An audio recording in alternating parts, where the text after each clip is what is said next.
This is why it is now my great privilege to welcome to the stage Commander Reed Wiseman, Pilot Victor Glover, Mission Specialist Christina Koch, and Mission Specialist Jeremy Hansen. Ladies and gentlemen, your Artemis II crew.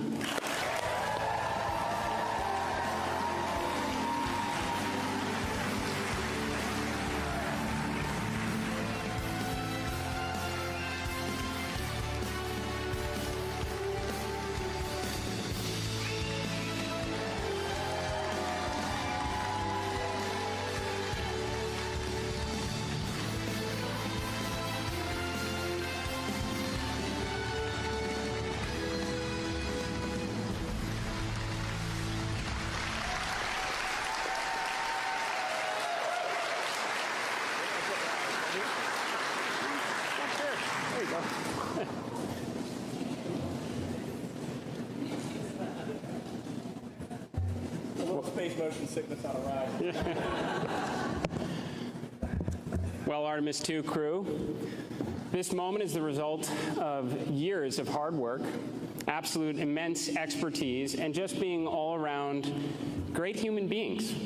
Now, of course, many of us already knew that, especially your families that supported you throughout your impressive careers and on this 250,000-mile mission from Earth.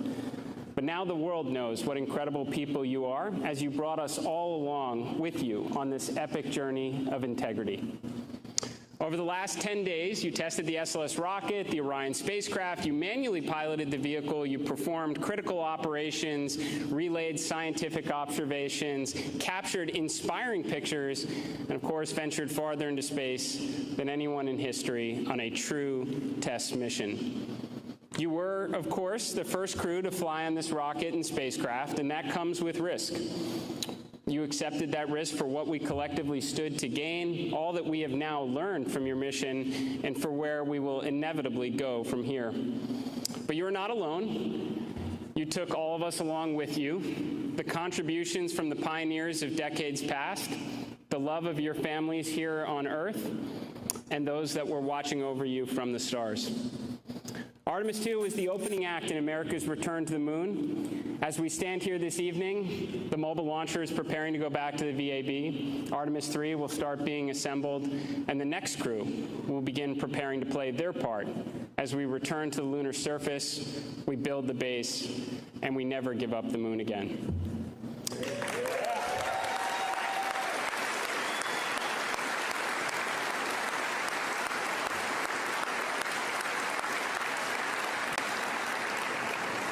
Commander Wiseman, Reed, you said in an interview back in February that you hoped this mission would be forgotten, overshadowed by all that was to come after.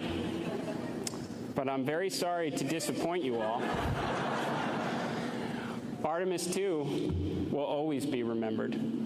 It was the moment we all saw the moon again, where childhood dreams became missions. You helped the world start believing again. And this is something no one's ever going to forget. So on behalf of NASA and the space-loving community from around the world, thank you for showing us your courage, your professionalism, your unity, and your humanity. Thank you for showing us the moon again. Thank you for showing us planet Earth again. And thank you for contributing to the greatest adventure in human history. Welcome home, Artemis II.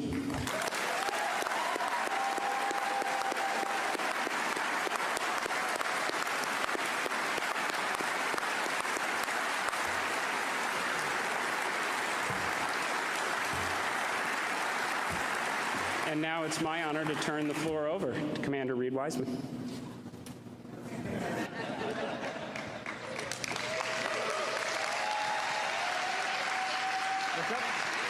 Yeah, let's sing. Let's sing real quick. All right, 3, 2, 1. Integrity. So we wear these Acta watches, and if you hit this button, the red light lights up, which tells you got a good battery. And I don't know why, but for the last 2 years when we wear these, hey Hopper, for the last 2 years when we wear these things, it just kind of brings us back into focus whenever we get a little distracted. So we did a lot of syncing when we were on this mission for no reason whatsoever. I have absolutely no idea what to say. This is 24 hours ago, the Earth was that big out the window and we were doing Mach 39, and here we are back at Ellington at home.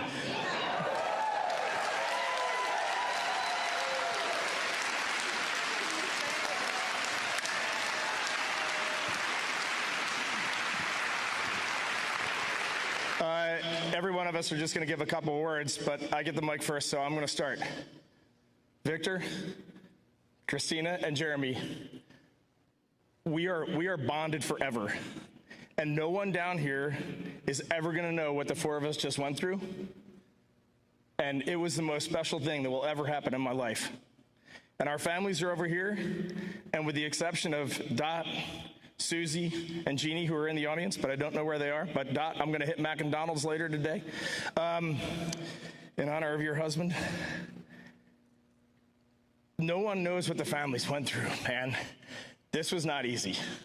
Being 200,000 plus miles away from home, like before you launch, it feels like it's the greatest dream on earth.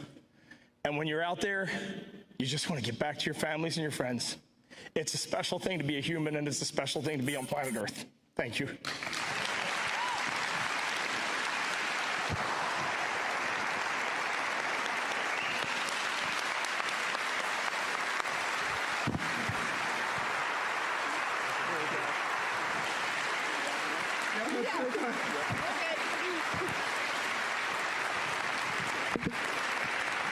Wait, now I got to make a joke.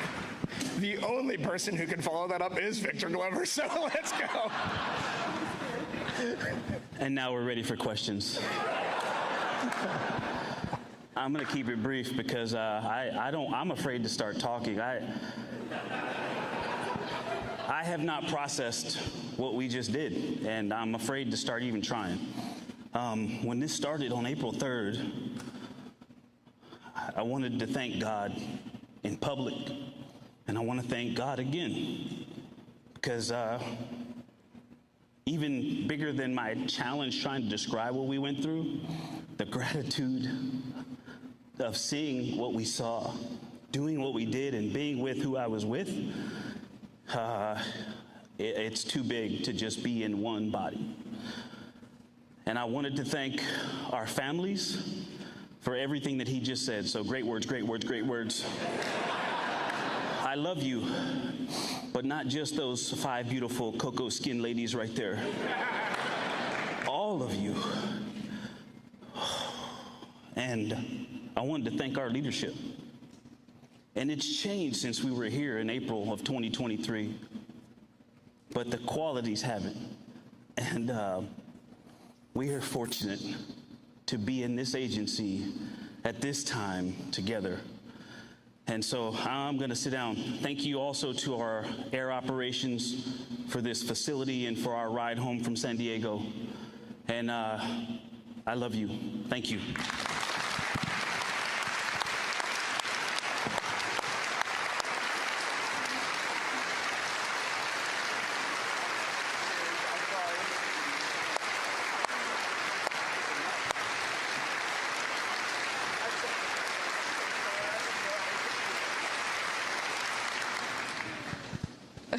Reed just said it was a setup for us who had to follow him. That's true. I couldn't sleep this morning, so I did write some words down in my mind, and I'm going to try and share them with you today. 10 days ago, this journey started with our mission manager, Sean Duvall, knocking on my door in crew quarters and whispering, "Christina, we're go for launch. Get up."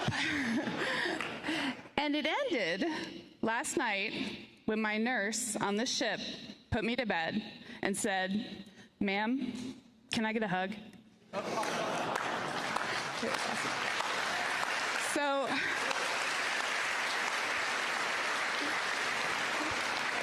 a lot has happened since then, but or between those two moments, but the start and the end were human moments here on Earth. So several years ago, I was giving a speech, and I was doing my usual talk about crew and crewmates and teamwork, and someone asked the question, what makes a crew? What is different about a crew than a team? And I was like, I got this. Opened my mouth confidently to tell them everything I knew about being a crewmate. And everything that came out of my mouth was completely without value. I was like, yeah, crews, they're in space, and they work together, but they eat together too. So, they're a crew. And boats have crews. You're a crew if you're on a boat. Helps if you have a paddle. That's That'll be good. That'll make you a crew. But the last 10 days, I've gotten a little bit of a better answer on that question. A crew is people, or, a group that is in it all the time, no matter what, that is stroking together every minute with the same purpose, that is willing to sacrifice silently for each other, that gives grace, that holds accountable. A crew has the same cares and the same needs. And a crew is inescapably, beautifully, dutifully linked. So when we saw Tiny Earth, people asked our crew what impressions we had. And honestly, what struck me wasn't necessarily just Earth, it was all the blackness around it. Earth was just this lifeboat hanging undisturbingly in the universe.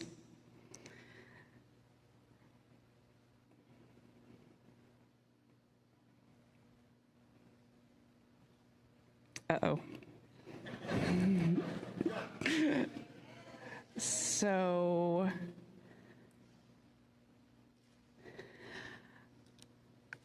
I may have not learned, I know I haven't learned, everything that this journey has yet to teach me.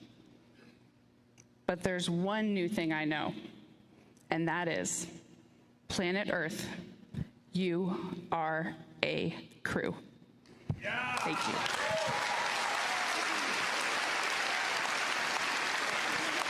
You guys gotta cut it out, man.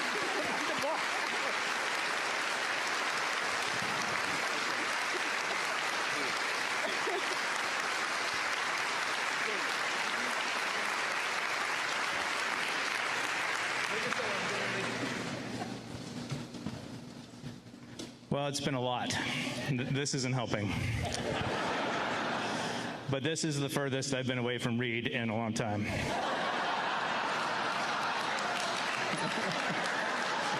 Thank you. All right, that's good. Thank you.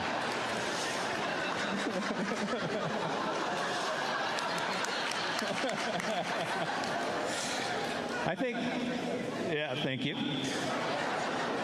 I think what I'd like to share today is maybe 3 of the human experiences for us.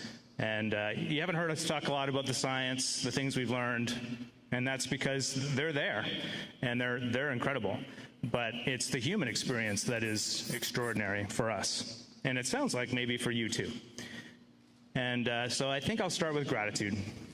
Gratitude for my family, gratitude for NASA, for its leadership, gratitude for Canadian Space Agency, gratitude pour les Canadiennes et les Canadiens, et j'ai hâte de pouvoir revenir avec Reed, Christina, Victor au Canada. Gratitude for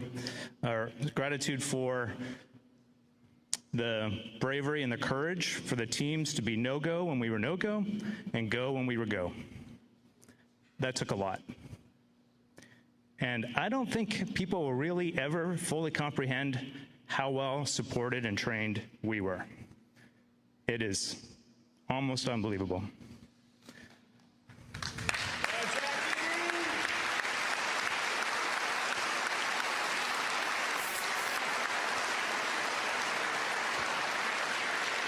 All right, and as my daughter would say, I'll try and stay locked in here. Okay. The next one is joy. We have a term in our crew that we coined a long time ago, the joy train. And sounds like you saw a lot of joy up there. There was a lot of joy. We're not always on the joy train, this crew. There are many times we're not on the joy train. But we are committed to getting back on the joy train as soon as we can. And that is a useful life skill for any team trying to get something done. And the last one is, I need your help for this. Come on up here, guys. The last one is love. What you saw was a group of people who loved contributing, having meaningful contribution, and extracting joy out of that. And what we've been hearing is that was something special for you to witness. And the reason I had them form up here with me is because I would suggest to you that when you look up here, you're not looking at us. We are a mirror reflecting you. And if you like what you see, then just look a little deeper. This is you. Dude, come on.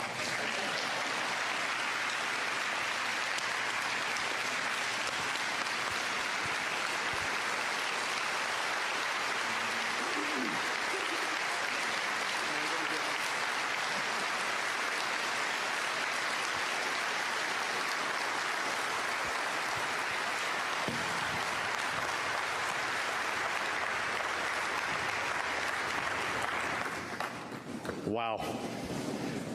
Thank you, Reed, Victor, Christina, and Jeremy, for your leadership, your integrity, for representing the very best of human exploration.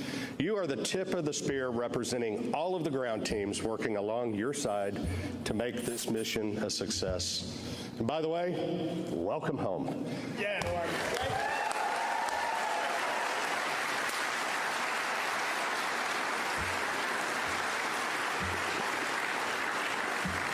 NASA is committed to working with international partners to successfully accomplish our missions. The U.S.-Canada cooperation for Artemis 2 marks a historic partnership, with Canadian astronaut Jeremy Hansen becoming the first non-American to fly around the moon. And now,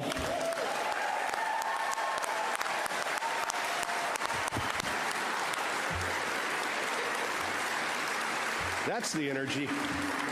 And now it is my pleasure to introduce Canadian Space Agency President